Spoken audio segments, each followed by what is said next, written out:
Hello, everyone. It is me, Dominique, and I would like to welcome you to the Joy of the Lord podcast. Personally, I'm shocked that I'm starting a podcast. More because I'm like scared to do this, and because short form content is easier for me. But the Lord said, and so I'm trying to be obedient. Just a little BTS about myself, or background info about me. My name is Dominique. I've been posting videos on the internet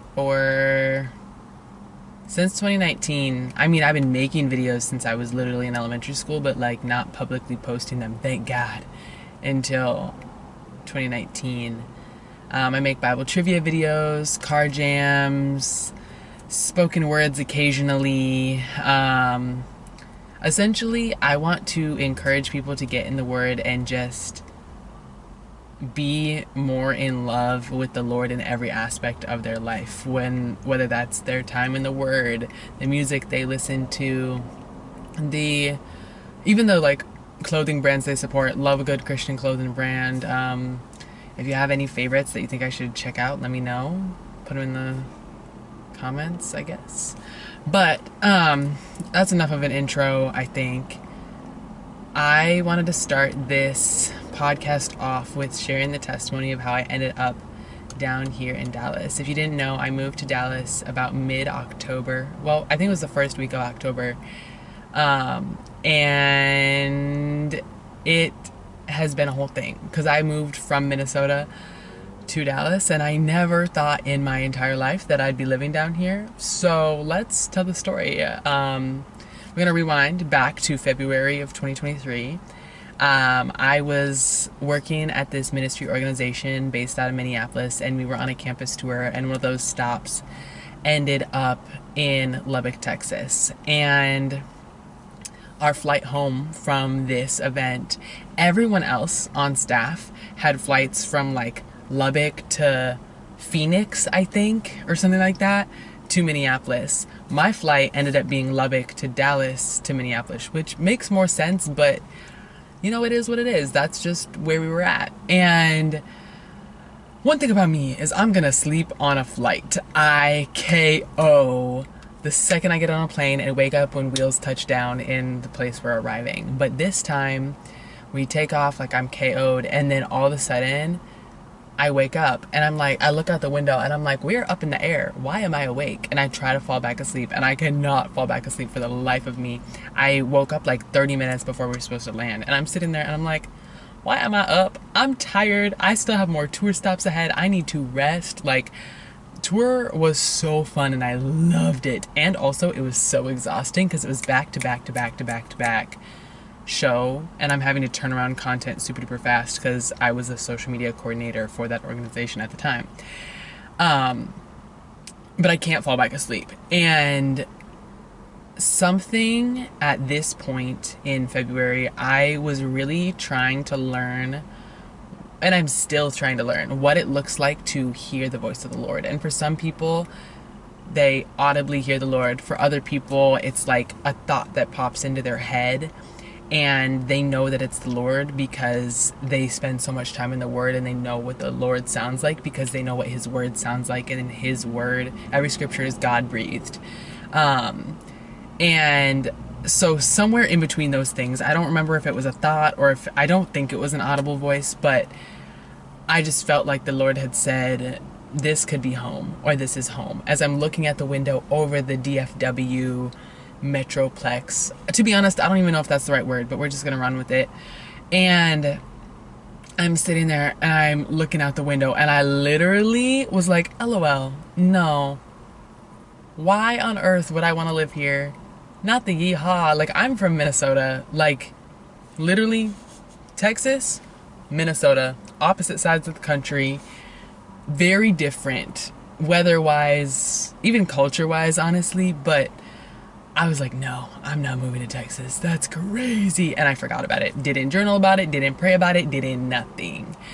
A few weeks later, I'm at a worship night, and someone had a word for me, and they were like, Dominique, I know that you like love your job and you're comfortable and da da da, but it's time for you to step out of your comfort zone and step into the new things that the Lord has already told you he's preparing you for, or something along those lines. And I was like, I like my job.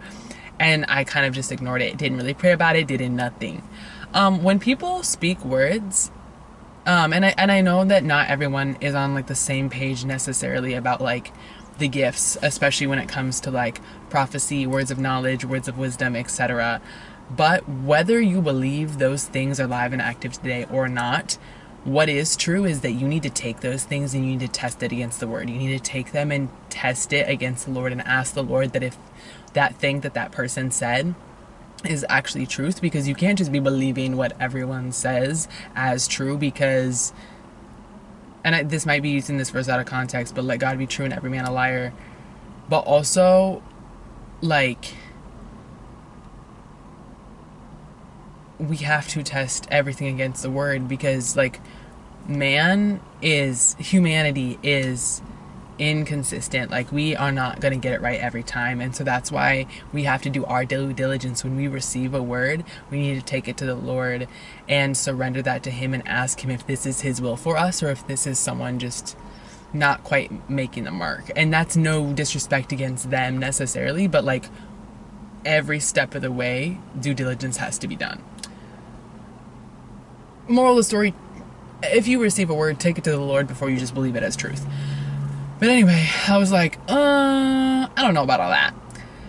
And then I got another word from someone else who I like looked up to, and I literally looked at this person like they were insane when they said what they had to say. And I was like, and they were like, Dominique, take it to the Lord. Ask him if this is from him or if I'm just making something up.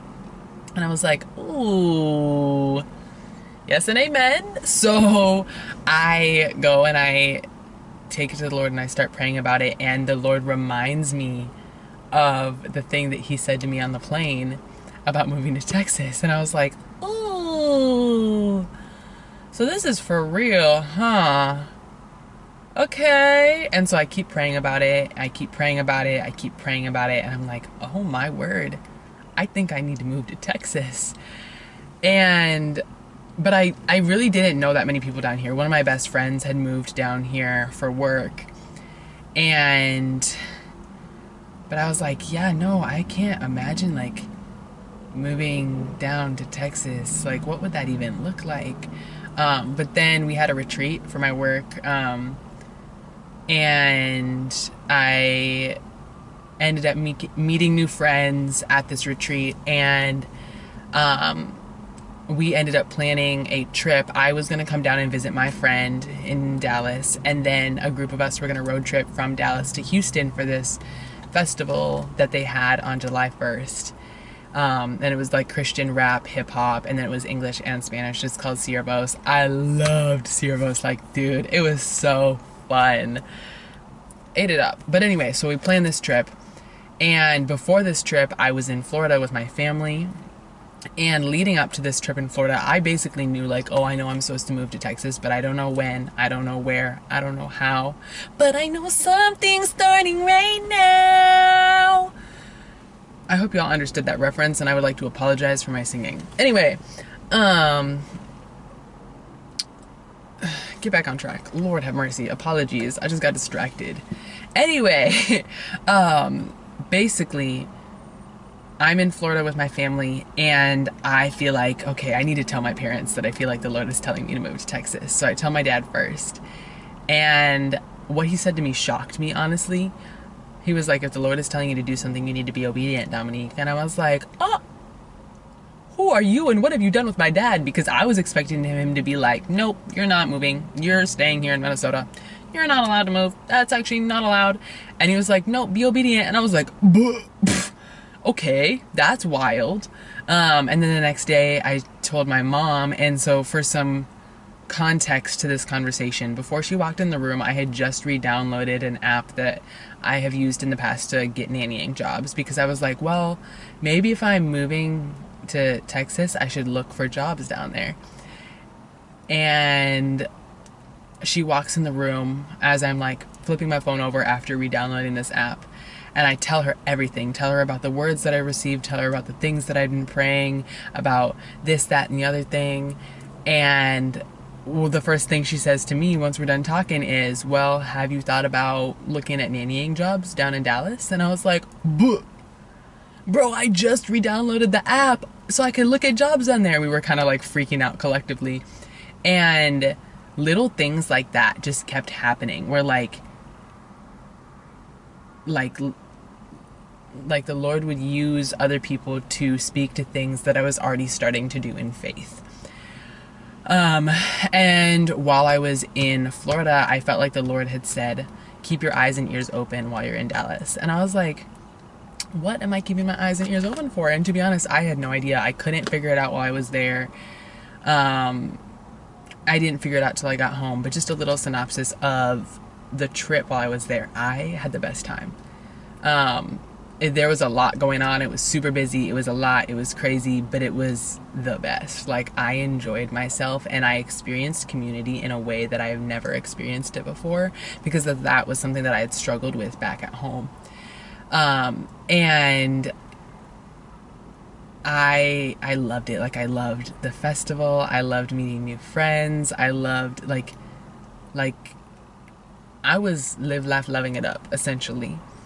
We get back from Houston to Dallas. I spend the 4th there, but on, I want to say a Monday, I found out that my mom was told that my grandma had no more than 2 weeks left to live. And I was not home. And that like really kind of put a damper on the trip in the moment.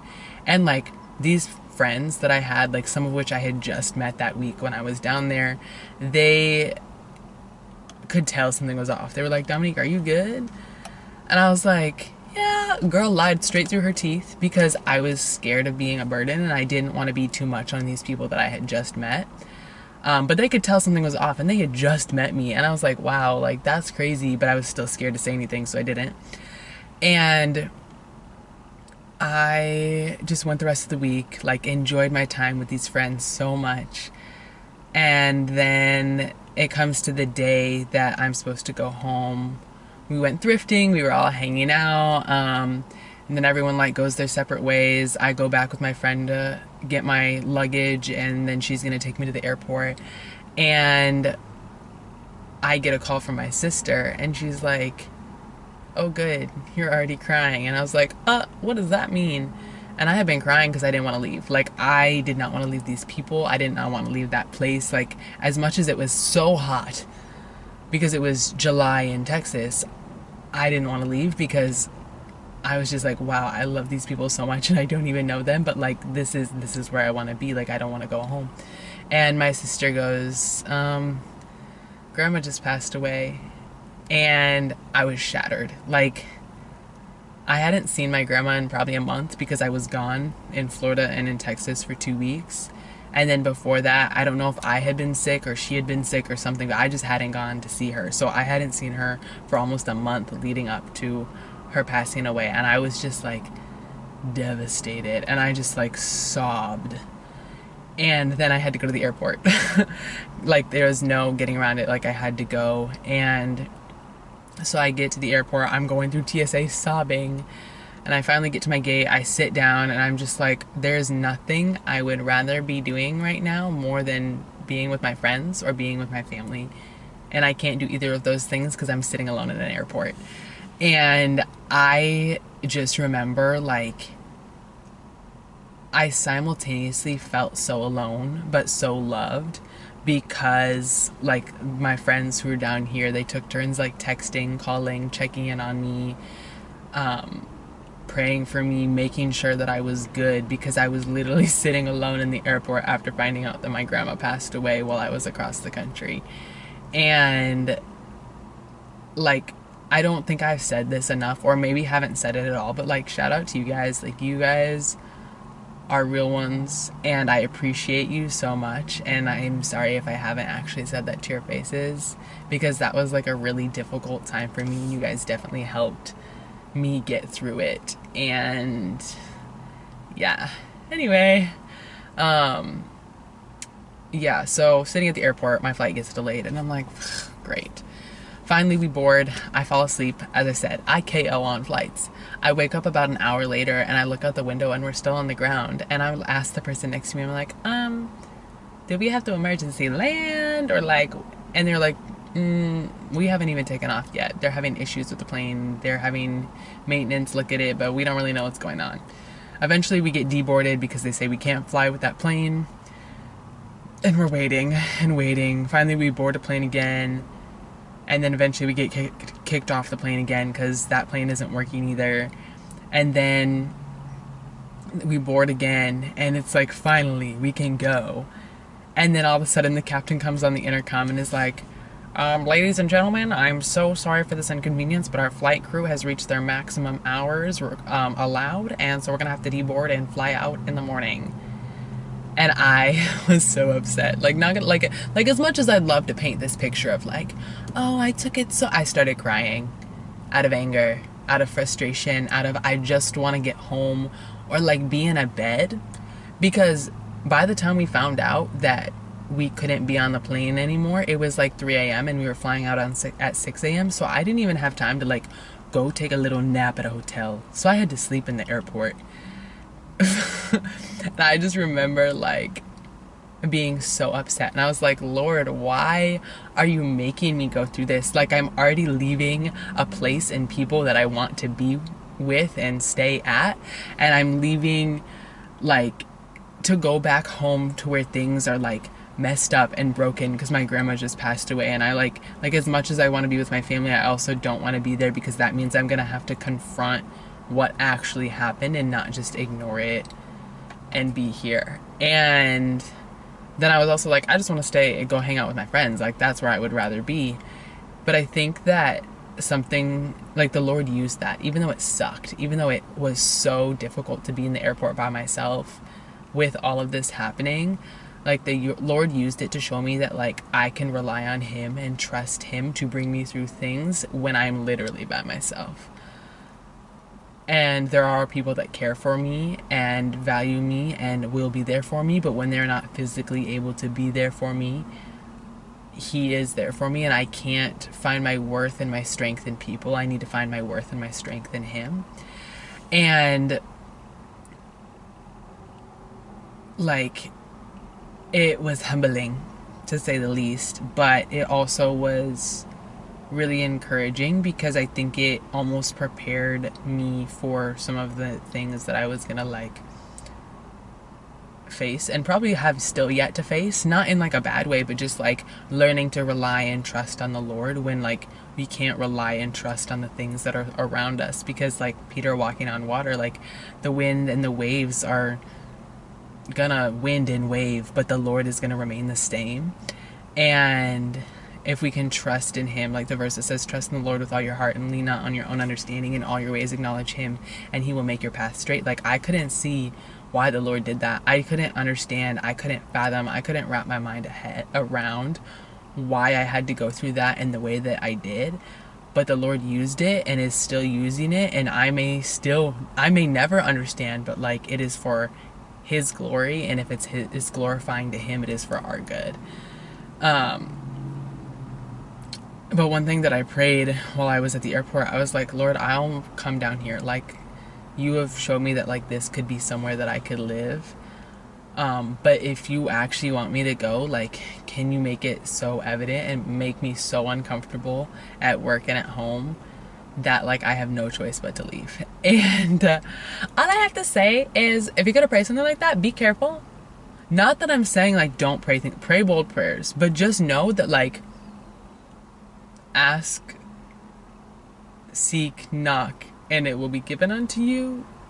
Because like the closer you grow to the Lord, the more your desires are gonna align with His desires, and they're just gonna. And the Lord did it.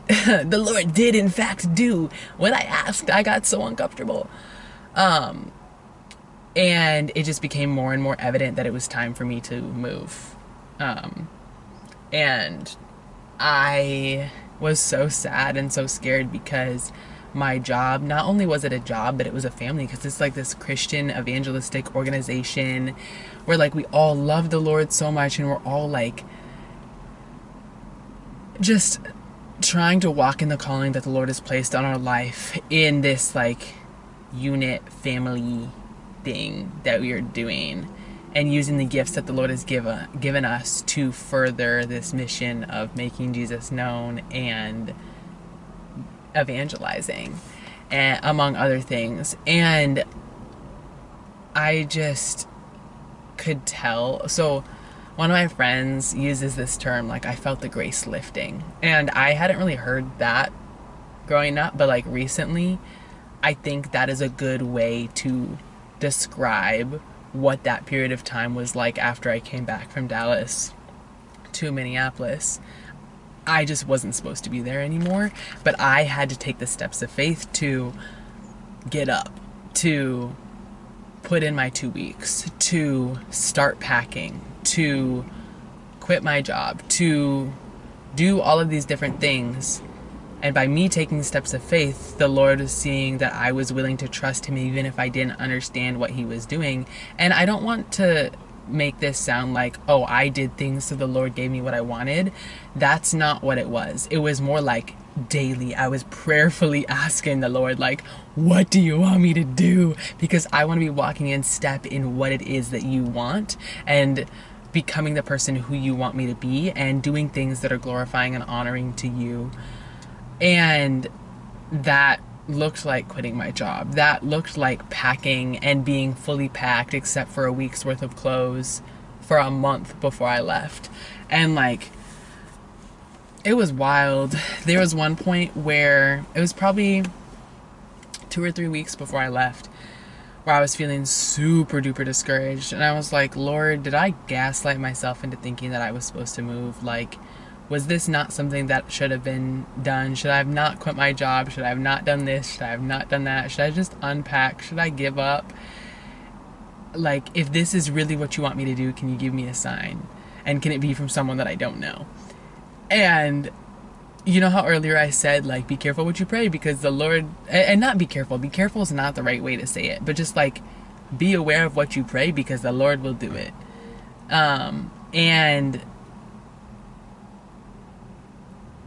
Okay, I just feel like I need to tread lightly, because I'm not saying that the Lord is like a genie, but also the Lord is so faithful and so gracious with us when he is leading us down a path and we are walking in faith and in step in the things that he is leading us to. He is going to show us so much grace as we are trying to figure out what that looks like. And so when I say that I prayed for a sign, it wasn't because I was like trying to force the Lord to like show me what I wanted to see, but it was like, Lord, I'm scared that I made a mistake. I'm scared that I'm doing the wrong thing. I'm scared this, I'm scared that, and I want to be walking in step with you. So like, if this is me walking in step with you, can you confirm this for me in this way? And so the next day after I prayed that, I was sitting, ironically, in the parking lot of the building that my grandma lived in before she passed away. And I had never gone to make videos in that parking lot before. Never in my life. And I was just like, you know what? It's close. I'm just gonna go. I'm just gonna like make the videos that I need to make and like move on with my life. I was not having a great mental health day. It was just so hard to get out of bed because I didn't know what I was doing, and I was scared that I was doing it all wrong. And I'm sitting in this parking lot, and this woman pulls up to my car, and I was like, I'm about to get kicked out, because I was recording car jams and I had my windows rolled down and I was blasting my music. And I was like, oh shoot, like, I'm scared. But then she goes, hey, so this may sound weird. And I was like, oh, I'm not about to get kicked out. Praise God. And she goes, this morning in my quiet time with the Lord, I was praying and asking him for someone to pray for. And he gave me a picture of a girl in a white shirt and in a insert type of car that I have here. And I was like, oh, that's crazy. And she's like, so is there anything I can pray for you for? Before that, she said, and so when I saw you jamming in your car, and I just thought that was funny, like it literally made me chuckle because I was recording car jams and she kept using the word jamming. And the wild thing about this too is I had this all on video because I was recording when she pulled up to my car. So literally the whole conversation I have on my phone.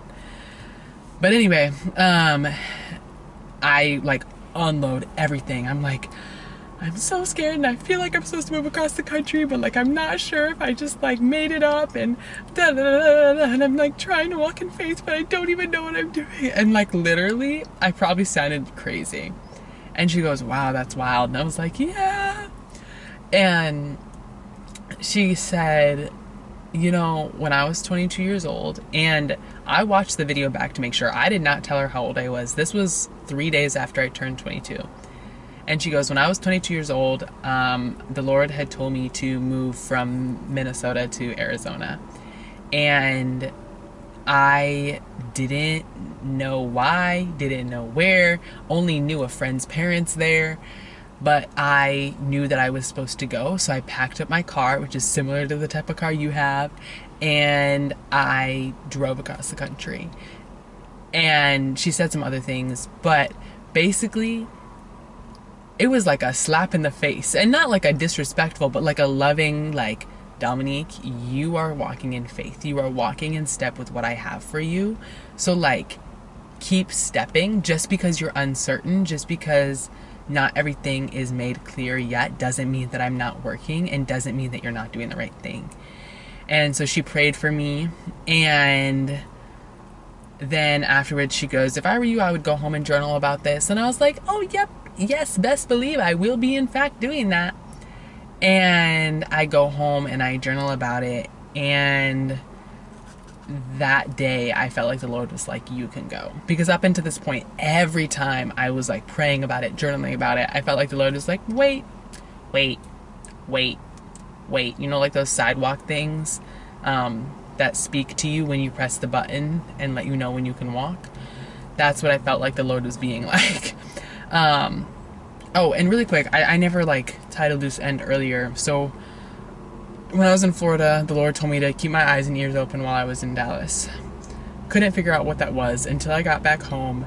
And something that I've prayed for so long is like community and people and solid people, and like not that people in Minnesota weren't solid, but it was like consistent accountability community. Like that is what I wanted.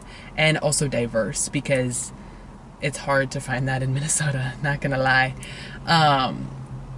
And I figured out after the fact, after like praying about it, that like what I was supposed to be keeping my eyes and ears open for in Texas was that. Like the Lord was showing me the people who I was going to be able to like be with and hang out with and like do life with, even if it was only once in a while, before I even moved down there. And so yeah, I just think that's like really cool how the Lord like showed me that before I even like got here. But anyway, so fast forward to where we were. So it's confirmed I can go. But the funny little detail that is super important in all of this is I had no idea where I was living. And I'd been praying, I'd been searching, I'd been like talking to so many people, like reaching out to people down here that I knew, like, oh, do you guys know anyone that has like a room that I can rent or whatever? Because like I'm just like, I don't have pay stubs because I'm gonna be nannying, so I can't really get like an apartment or da da da da. And nothing was coming through. And I was like, Lord, you said that I could go, but like I don't have anywhere to live. Where am I going? And I was praying about it, and I'm like you said I could go, but like what is that looking like? Like for real, like what are we doing? And the Lord was like, you will have somewhere to live before you leave. And I was like, okay, great, praise God. I don't know what that means, but praise God. And fast forward to okay, I want to say it was like October 1st, maybe 2nd, or it was either late September, early October, one of those. And I felt like the Lord had confirmed, like, you're leaving this coming Saturday. And I was like, oh, okay, that's wild. So like I'm about to just like go, but I still don't have anywhere to live. And the Lord's like, I'll provide, trust me, I'll provide for you before you leave, but be ready to go. And so at this point, almost everything's packed up. I start packing up like the last things that I have sitting out in my room that I've been using day to day. Monday passes, nowhere to live. Tuesday passes, nowhere to live. Wednesday passes, no way to live. I'm getting stressed. Like, not that I don't trust the Lord, but like I was very much relying on my own understanding in that scenario, because I was like, Lord, I don't know what you're doing. I don't know where you're going. I don't know where you're leading me. Because like you said that you'd provide for somewhere for me to live, but you said I'm leaving on Saturday. It's Wednesday. What are we doing? So that was what a lot of my prayers looked like. Not gonna lie, like to be fully transparent, I just sounded super stressed in every prayer. And that was all I was praying about. And the Lord was just like, trust me, I've got you. Just take a breath. Like, I've got you. I'm providing. Just trust me and trust my timing. And another thing that I felt like the Lord had said was it's going to be like the passage is like exceedingly abundantly above everything you could ask, think, or imagine. Like, that just like kept being like dropped in my head. And I'm like, okay, I don't know how to afford that, but praise God. And so Thursday, I wake up, still nothing. And I'm like, all right, Lord, like 2 days. And I go and get lunch with one of my friends at the place I used to work. And I'm just talking to her, and she prays over me, and we are just like having a really great conversation. I decide to like pop in my old job and just say bye to people, because again, like as much as it was work, it was also family. And I'm like saying bye to people, and they're like, oh, where are you going to be living? And I'm like,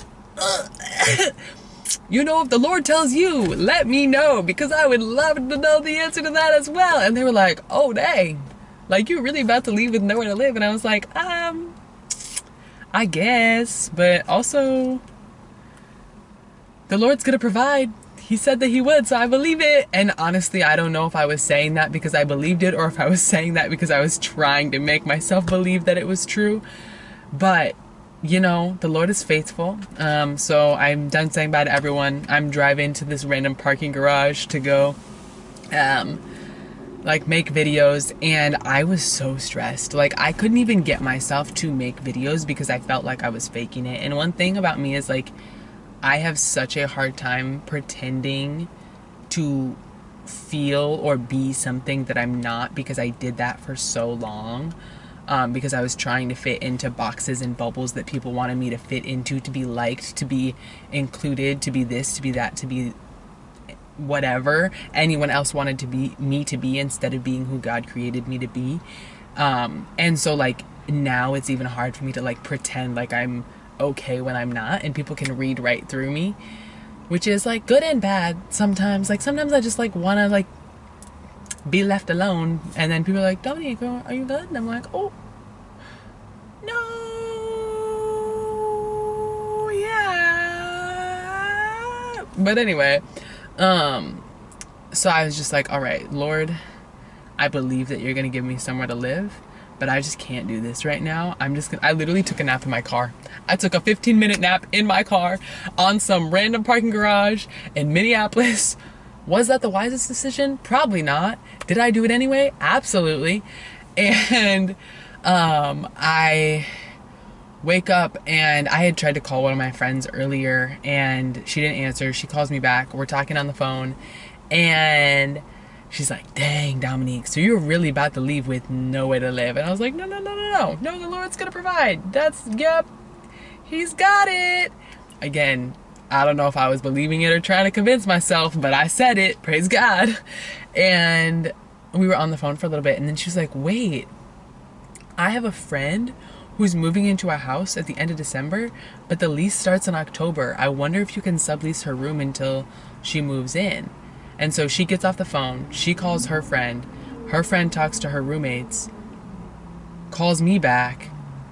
I get a text from her friend who's moving into the house in December, and in like 20-30 minutes I have somewhere to live. And it was literally in a way that only the Lord could have done it, because like, to be honest, I could have found somewhere to live. I could have gotten down here, I could have done my thing, but the Lord wanted me where I am, and he provided for me in a way that like literally only he could have done. Like, I didn't even touch it. I just shared the story of where the Lord was leading me, and the Lord used people around me to provide for me. And I just like, when I think about this, like when I think about where I live and how I got there, I'm just like, that's insane. Oh my word. Like the Lord is so good and cool and faithful, because I remember when I got off that phone and I called my mom, I was like, Mom, oh my goodness, we're leaving. Like it's happening for real. Like we're leaving in 2 days. I have somewhere to live. Bro, not me crying. I was probably crying on the phone with her too. But I was just like, Lord, you're so cool and you're so good. And like, if this is how you're providing for me to like get down there, you want me here for a reason. And even if I don't know what it is, and honestly, I still don't know exactly why I'm down here, like holistically. And I'm in a position where I'm trying to find somewhere to live again because the end of December is approaching quickly. But again, I know the Lord is going to provide, and I know that He is going to do it in a way that only He can do it, because that has been this whole experience. Like, I am just so in like awe of how the Lord has like moved and worked, and like how much it has like strengthened, but then also like tested my faith, and not even tested, but like stretched my faith, because I was so anxious and so scared in that whole process. Like as much as I like joke and laugh and I'm like, haha, yeah, I was terrified, because moving across the country for the first time away from your entire family by yourself, that's wild, especially when everyone else in your family lives back at home. Like, I was so scared, but like the Lord has been so cool and so like just amazing since I got here. And of course I have hard days, and of course like nothing is perfect, but the thing is, like, even on those days where I'm afraid, even on those days where I'm dealing with depression, or I am feeling overwhelmed or whatever, like, perfect love casts out fear. And so I can run to the Father and I can sit in His presence. And even when those feelings don't go away, I know feelings are not my God. God is my God, and I don't have to let those feelings rule my day or ruin my day. But then also there's been way more good, cool, beautiful, fun moments and days that I've got to experience because of like the ways that the Lord has allowed me to step out in faith in this move. And I'm just excited to see what's next, to be honest. I don't know what it is. I mean, this podcast is part of it. And I've been scared to do it because I didn't know what I was going to say or what I was going to do or what I was going to talk about week to week. But I'm excited to see what the Lord is going to do even through this. And like, I hope that even if this is just for me to be able to listen back to and remind myself of the Lord's faithfulness when there are moments where I can't see what He's doing and I don't understand why He has me going through certain things, like, I'm happy that this is something that I can do. So I just hope that you have a blessed day, whoever you are on the other side of the screen, and I'm thankful for you. And I want you to know that the Lord has got you. He's holding you in His hands. He loves you.